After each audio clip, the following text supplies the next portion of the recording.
Cher Marc Gentilini, je saluerai chaque fois que je le pourrai votre courage politique. Et je suis contente de terminer donc ce colloque et cette année en votre compagnie et sous votre présidence, disons. Monsieur le conseiller à l'Élysée, Madame la grande chancelière de Côte d'Ivoire, Madame le ministre de Côte d'Ivoire, Mesdames, Messieurs, chers collègues, chers amis, le temps est venu de nous séparer. Ensemble, pendant 2 jours, nous avons réalisé, je crois, un pas important, celui d'écouter à Paris la pensée des intellectuels, de nos confrères et de nos collègues à l'œuvre sur le terrain, pour envisager ensemble comment nous pourrions soulager les populations en guerre et les plus pauvres, leur accorder plus de justice, d'équité et d'attention. Vous avez entendu cette pensée au sein de la plus haute instance académique de France, unique au monde, ainsi que la qualifie Serge Haroche, notre administrateur. Elle est unique à bien des égards. Ce que je souhaite relever pour ma part, c'est cette liberté de recherche, cette liberté de parole et de ton auquel nous y sommes conviés. L'autocritique est la condition même de la créativité scientifique. En partageant ces 2 journées de travail, nous avons été fidèles à l'invitation des fondateurs de la chaire Savoir contre pauvreté, Philippe Kourilski. Je t'ai vu dans cette salle, tu es fidèle jusqu'au bout. Merci d'être ici ce soir. Et Philippe Corvol, professeur au Collège de France, tous les deux, donc pendant de nombreuses années. En plus d'avoir été administrateur pendant 6 ans, Pierre Corvol fut le titulaire de la chaire de médecine expérimentale pendant plus de 20 ans, sans prononcer la même leçon, ainsi que l'exige l'idée du Collège de France d'enseigner la science en voie de se faire. Je suis tellement impressionnée par la puissance de travail des professeurs qui habitent cette maison.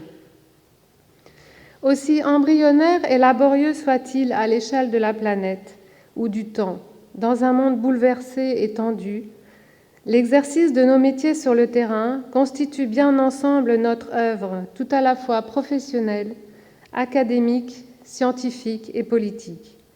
Sous prétexte que ce champ de recherche n'existe pas encore, je ne voudrais pas que la géopolitique de la santé se voie privée d'une pensée et d'une reconnaissance en termes scientifiques. C'est en cela que la poésie de René Char nous a accompagnés cette année. Produit ce que la connaissance veut garder secret, la connaissance au sans passage. Si cette connaissance passe par les savoirs, elle passe surtout par la conscience de ce que nous ne savons pas, qui nous pousse à penser à explorer des champs de recherche dont les hypothèses ne sont même pas formulées. Conclure le colloque. Au risque de vous décevoir, je ne vais pas vous présenter exactement les conclusions du colloque. Ce ne serait pas raisonnable. Je souhaite prendre le temps de rester fidèle aux prestations exceptionnelles de nos intervenants invités et prendre le temps de formuler très précisément leurs attentes, d'autant que le ministre des Affaires étrangères, Laurent Fabius, nous a prévenus être à l'écoute de nos conclusions, que nous souhaitons voir utile à la politique de la France et de l'Europe, ce que Salif Samaké vient de nous rappeler. Par contre, je vous propose de conclure sur les enseignements de la chaire Savoir contre pauvreté cette année, puisque cette fin de 2e journée du colloque signe en même temps la dernière étape des enseignements. Mon successeur a été élu professeur en novembre dernier pour l'année académique 2013-2014. Son champ de recherche est l'économie du développement. Il vous sera présenté par l'administrateur. Vous pourrez ainsi continuer d'être enseigné dans des domaines intimement liés à nos sujets. Ainsi, nous voici arrivés à ce qui peut ressembler à une modeste conférence de clôture. Non sans nostalgie, je le reconnais, Philippe Kourilski, tu m'avais prévenu. Pour être honnête, cette nostalgie n'est pas seulement personnelle. Ce sentiment tient à ce qu'il existe bien peu d'endroits en France qui offrent une tribune scientifique pour dire le vécu, les réalités et réfléchir aux défis auxquels populations professionnelles, intellectuels, scientifiques et politiques, ensemble, nous sommes confrontés au Sud et un peu partout dans le monde. À cet égard, la bien nommée chaire Savoir contre pauvreté nous a été précieuse. Je souhaite, en votre nom à tous, en remercier mes collègues professeurs au Collège de France. La situation sur le terrain offense nos consciences, disait Philippe Riffman, est parfois indescriptible. Les mots ne suffisent pas, disait Philippe Riffman cet après-midi, en parlant de la Syrie. Les défis des situations actuelles au Mali et en Syrie et dans les régions moins médiatisées interpellent sérieusement notre humanité ou notre inhumanité. Abattre un combattant dans un lit d'hôpital et tuer ceux qui peuvent vous soigner et vous sauver la vie sont des actes d'une extrême violence, d'une extrême cruauté. Tuer un médecin ne vaut pas moins que tuer un journaliste. Chaque soignant blessé ou tué mérite tout autant la médiatisation et les honneurs. C'est à nous, ses confrères, et à la profession et à l'opinion de saluer leur mémoire aux côtés des journalistes. Les débats vont bon train entre ceux qui voient une croissance radieuse en Afrique et ceux qui ne croient pas aux statistiques du continent qualifiées par Morten Jerven de « poor numbers », pauvres nombres. C'est le titre de son dernier ouvrage. Je fais partie de ceux qui s'inquiètent de voir l'urbanisation se déployer à toute allure, engendrant maladies et inégalités sociales d'un autre âge. Autant de facteurs d'instabilité politique et de guerre, faisant sombrer dans les combats des milliers d'enfants soldats, des millions de filles et de femmes violées. Préoccupés par le quotidien maussade de nos proches en Europe, nous oublions de nous préparer ensemble à ce qui peut advenir pour les autres. L'Afrique n'est pas nouvellement confrontée à des turbulences de cette nature, mais les phénomènes s'accélèrent et sont sans commune mesure avec ceux que nous connaissions dans les années 90. Les défis sont sérieux en termes humains. Ils sont sérieux en termes de paix. De ces deux dimensions, et pas seulement de la seconde, ils nous concernent tous sur la planète. Le fait que l'Afrique francophone accuse des retards à atteindre les objectifs de développement humain relève d'une préoccupation politique de l'Afrique, de la France, de l'Europe et du monde. Ainsi sommes-nous, les professionnels de médecine et de santé, invités à partager nos savoirs et nos idées, non pas entre nous, ce serait peine perdue et prêcher, j'espère, des convaincus, mais avec ceux qui décident de la marche du monde. C'est l'enjeu de la phase actuelle de négociation des objectifs de développement après l'échéance 2015. Des premières concertations survenant au décours et dans le décor de la conférence de Rio+20 émane un consensus en faveur de la convergence des objectifs de développement et de ceux du développement durable, qui deviendra probablement le paradigme dominant du développement, par lequel l'objectif principal n'est plus de réduire l'extrême pauvreté, mais d'éradiquer l'extrême pauvreté.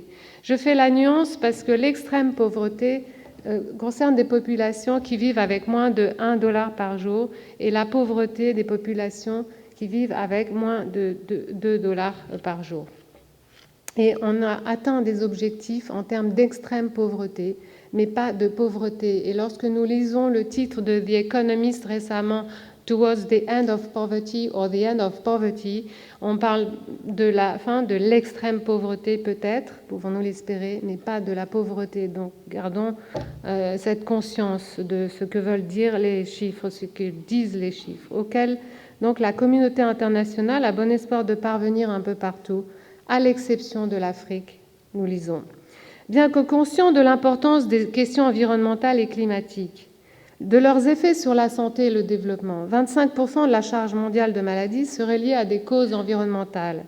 Il nous semble qu'en plus de 20 ans depuis la conférence de Rio sur la Terre en 1992, les interventions éducatives et sanitaires spécifiques aux populations les plus pauvres n'ont pas été réalisées dans le cadre des politiques de développement durable, qui ont privilégié le pilier environnemental et délaissé le pilier de la justice sociale. Ainsi devrons-nous accorder plus d'attention après 2015 aux 18 millions de grossesses précoces par an qui finissent, lorsqu'elles se compliquent, par tuer parfois jusqu'à 2 enfants à la fois, l'adolescente et son bébé. Aux violences sexuelles massives se produisant dans des pays en guerre à l'encontre de fillettes, de jeunes filles, de femmes dont le colloque n'a pas assez parlé, en particulier en Afrique, ou encore au retentissement des conflits armés sur la santé des peuples ou la vie des soignants. Ces femmes et hommes abandonnés du monde ne souffrent pas de maux communs mondiaux. les capacités institutionnelles, les capacités humaines au sens d'Amartya Sen et de Martha Nussbaum, la masse critique de compétences en recherche présentée hier par le professeur Ogobara Dumbo de Bamako et les conditions de constitution du capital humain, le respect des conditions de vie et d'emploi des travailleurs sur lesquels Francis Akindes a insisté, sont des problématiques que le colloque a souhaité souligner. Ce sont des sujets que les pays les moins avancés tentent justement de leur côté de rappeler aux politiques globales. C'est bien l'objectif de la couverture sanitaire universelle, me direz-vous. Je ne suis pas encore complètement convaincue de cela. En réduisant le nombre de personnes qui basculent chaque année dans la pauvreté du fait du paiement des soins, la couverture sanitaire est de fait un mécanisme de protection sociale et contribue à réduire la pauvreté. Est-ce pour autant en soi un objectif d'amélioration de la santé et un modèle à promouvoir si le paradigme sanitaire dominant en toile de fond reste médical, curatif, coûteux et souvent déficitaire comme nous l'observons dans nos pays? Ainsi, nous nous apprêtons à proposer au monde de demain de prendre en charge financièrement de plus en plus de malades. La question à réfléchir ensemble n'est-elle pas plutôt de construire des sociétés moins performantes à engendrer malades et maladies? Comment nous préparons-nous à offrir des soins de qualité? N'aurions-nous pas là une perspective alors plus belle encore de santé durable, préalable à tout développement? Plus que la couverture sanitaire, c'est cette question qui se pose à nous de manière universelle. La question de savoir comment rester en bonne santé lorsque la chance nous en a gratifié dès la naissance. La santé est un état de complet bien-être physique, mental et social. La santé est un bien public. La santé est un droit. Je vous propose de voir et de promouvoir l'approche selon laquelle la santé est aussi une liberté individuelle ou publique, comme celle de s'exprimer ou de penser. Face à des intérêts contradictoires que nous souhaitons voir moins irréconciliables, nous en avons vivement débattu hier après-midi, entre intérêts commerciaux et développement humain, la défense de toute liberté exige un engagement citoyen et un engagement politique fort de tout un chacun en un projet de société dont la couverture sanitaire universelle serait une des dimensions et plutôt un moyen au service d'une politique qu'un objectif en soi. Les moyens attendus pour mettre en œuvre cette couverture sanitaire au bénéfice de tous sur la planète sont considérables. Ne nous berçons pas d'illusions. J'aime l'expression de Salif Samaké de Bamako qui nous dit « c'est un chemin, la couverture sanitaire universelle, que chaque pays mènera et construira à son rythme ». L'efficacité des financements, d'où qu'ils viennent, dépend des procédures, certes, mais avant tout de la pertinence des approches et des interventions choisies en connaissance de cause, ce qui veut dire en connaissance du terrain et à notre capacité à tous à ajuster des réponses à des dynamiques et des priorités locales rapidement changeantes, ce sur quoi les pays ont insisté pendant le colloque, ajuster les réponses à leurs priorités. Jean-Jacques Gabas, Vincent Ribier et Michel Vernière ont dirigé un numéro de la revue Tiers-Monde récemment consacré à la mesure du développement, comment science et politique se conjuguent, c'est le titre de leur numéro. Pour ce qui concerne la santé, la mesure des maladies et de la mortalité doit rester scientifique du point de vue épidémiologique, fidèle aux populations cibles et ne pas se limiter aux seuls usagers des services de soins, comme nous le faisons pour la plupart du temps. Les pouvoirs publics et les institutions internationales fabriquant ainsi des groupes d'exclus que je nommerai volontiers les disparus de la santé publique. Un regard plus critique des journalistes s'impose sur les éléments de communication des agences internationales. Plus généralement, ne nous laissons pas tenter par les euphémismes pour décrire ce que nous observons. Michel Foucault a raison. Il dit « L'équipement dont nous avons besoin pour faire face à l'avenir est un équipement de discours vrais. Ce sont eux qui nous permettent d'affronter le réel. » Ayons le courage d'affronter le réel au temps présent. Le développement durable, qui nous invite à nous soucier des générations futures, ce qui est louable et indispensable en soi, ne doit pas être une échappatoire à nos responsabilités à répondre collectivement aux transformations auxquelles nous sommes confrontés aujourd'hui. Plutôt que de clore mes enseignements à cet instant, je souhaite voir la conclusion du colloque et de la chaire cette année comme une ouverture. comme une invitation adressée à ceux et celles qui ont découvert ces problématiques ou des approches différentes ici, à poursuivre et prolonger leur réflexion, leur apprentissage et à nous rejoindre. Plus nous sommes conscients en nombre, moins nous prenons le risque d'être embarqués dans la tourmente à notre insu. Dire à ceux qui ont consacré leur vie à ces métiers, mes collègues et amis venus des 4 coins de la planète, ma profonde admiration et amitié pour le travail abattu et cet espoir de voir des plus jeunes que nous prendre le relais, avec une condition cependant, celle de prendre le relais là où nous nous retirons, mais pas là où nous avons commencé. Cela exige de notre part de multiplier ici et partout les lieux de transmission des savoirs et de formation.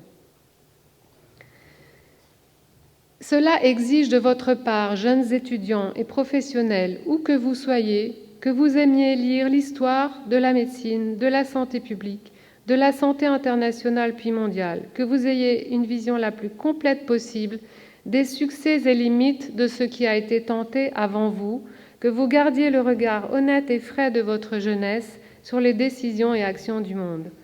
Puissiez-vous, cher public dans cet amphithéâtre, chers auditeurs en ligne sur le site d'Internet, puiser ici des sources d'inspiration et un second souffle pour continuer d'agir, à humaniser la santé envers et contre toute forme d'aliénation ou de destruction.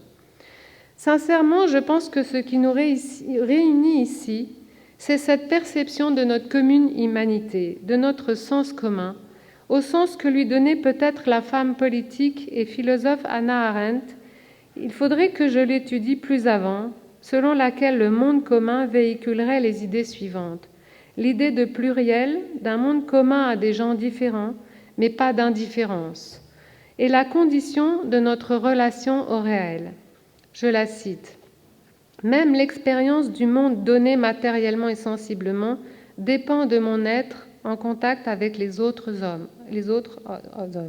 de notre sens commun, qui règle et contrôle tous les autres sens, sans lequel chacun de nous serait enfermé dans la propre particularité de ces données sensibles, en elles-mêmes incertaines et trompeuses.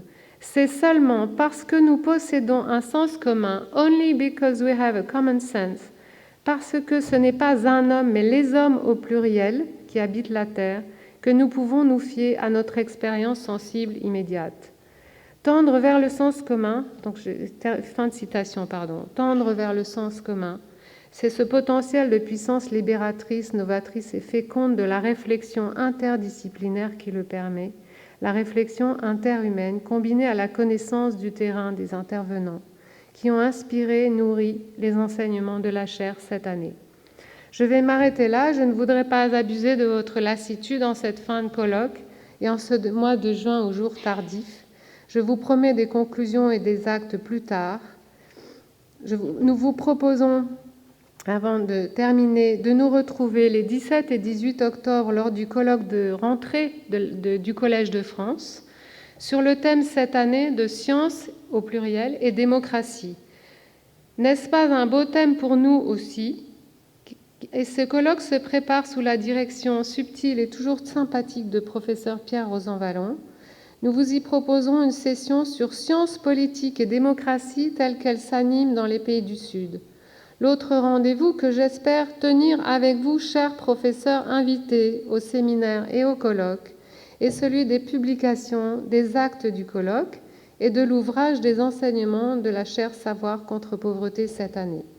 L'équipe du séminaire, donc c'était des cours qui vous étaient enseignés juste après mes cours tout au long de cette année, était composée, je tiens à les remercier aussi aujourd'hui, en même temps que les professeurs invités au colloque, était composée donc de Michel Pletchett, Joseph Brunet-Jailly, Anne Mills, Damien Rueguera, Claire Magone, Hubert Balic, Achille Basilekin, Philippe Kurilski et Marc Gentilini. Partageons ces savoirs. Les savoirs n'ont de sens que s'ils sont connus, c'est-à-dire que nous les savons disponibles et accessibles. Pensez à votre tour à diffuser la vidéo du colloque à ceux et celles qui n'ont pas pu venir nous rejoindre. Elle sera mise en ligne d'ici quelques jours sur le site internet de la chaire Savoir contre pauvreté. Nous avons, je crois, débattu d'idées et d'approches nouvelles profondément inspirées d'honnêteté scientifique et intellectuelle. Ainsi, tous ces acteurs de terrain à qui je dédie ce colloque et qui ont cherché en vain un billet d'avion pour venir nous écouter seraient-ils un peu consolés. J'ai une pensée pour Fatimata Moussa Agnamé, ancien ministre et ancienne secrétaire générale du ministère de la Santé au Niger, qui aurait tant aimé venir. Fatimata, ce n'est que partie remise. Julie Béret, où êtes-vous? Julie Béret, je vous invite à nous rejoindre sur l'estrade pour vous dire ma reconnaissance et mes remerciements pour votre travail dans la bonne humeur toujours. Votre collaboration fut très agréable, vraiment. Et c'est aussi grâce à vous que ce colloque, je pense, est réussi, grâce à Gilles Debonne et à son équipe, à la régie, à Cécile Barnier, à la communication, au travail méticuleux de David Agémian sur le site Internet, au pilotage institutionnel éclairé de Marie Chéron et de la discrète, non moins réactive, directrice Florence Terrasse-Rioux. Enfin, si l'édition de ma leçon inaugurale est parue dans les temps, ce n'est pas sans les efforts d'Emmanuel Fleury. Merci à vous d'être venus. Plus longue vie encore au Collège de France et à sa dimension internationale surtout, aussi, animée donc par Guillaume Kaspersky sous la vice-présidence de l'Assemblée des professeurs, représentée donc par John Shedd. Et longue vie à la chaire Savoir contre pauvreté. Philippe Kourilski, merci encore de l'avoir créée. Et surtout, bonne santé à tout le monde et merci beaucoup à Julie.